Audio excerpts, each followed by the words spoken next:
আজকে হেক্সাডেসিমেল থেকে কিভাবে ডেসিমেলে রূপান্তর করা হয় এই বিষয়টা নিয়ে আমরা এই বিষয়টার নিয়ম শিখব। হ্যাঁ, তো এখানে 9b6a,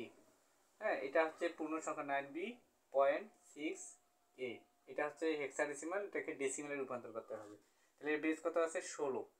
তাহলে 9 গুণন 16 যোগ b গুণন 16 যোগ 6 গুণন 16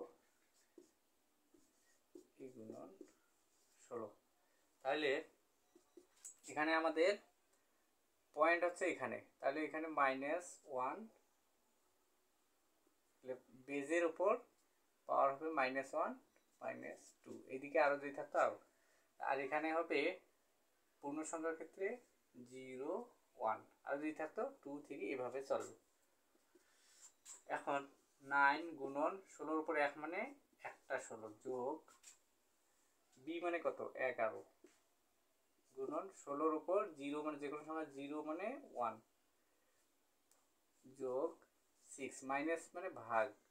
16 উপর 1 মানে একটা 16 যোগ a মানে কত 10 মাইনাস মানে ভাগ 16 উপর 2 মানে 2টা 16 গুণ করলে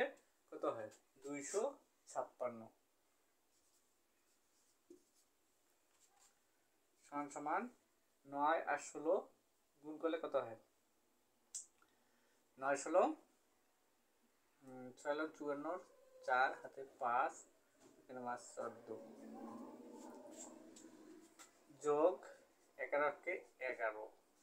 যোগ, এখন 6 কে 16 দিয়ে ভাগ দিতে হবে, 16 দিয়ে ভাগ দিলে হয় 0.375, তাহলে 0.375 যোগ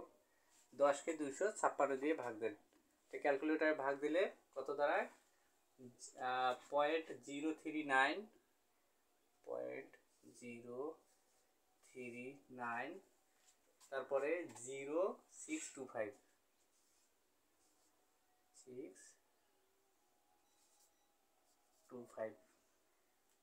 এখন এটা যোগ দেন, তাহলে 1 আছে 5, 1 আছে 5, 1 পয়েন্ট। এখন এখানে পয়েন্টের পর 3টে সংখ্যা, এখানে পয়েন্টের পর 3টে সংখ্যা আগে যোগ করে নেন, তাহলে 5 আর 9 কত হয়, তাহলে হচ্ছে 14 4 হাতে 1, 1 3 4, 4 সাথে হচ্ছে কত 4 7 11 1 হাতে 1, 1 আর 3 4, তারপর 3টার পর আছে 0625, এটা হচ্ছে আমাদের ডেসিমাল। তাহলে আমাদের এই হেক্সাডেসিমাল এটার মান বের হলো এই ডেসিমাল, তাহলে উত্তর হবে 9b.6a, হেক্সাডেসিমাল ইকুয়াল 155.414062,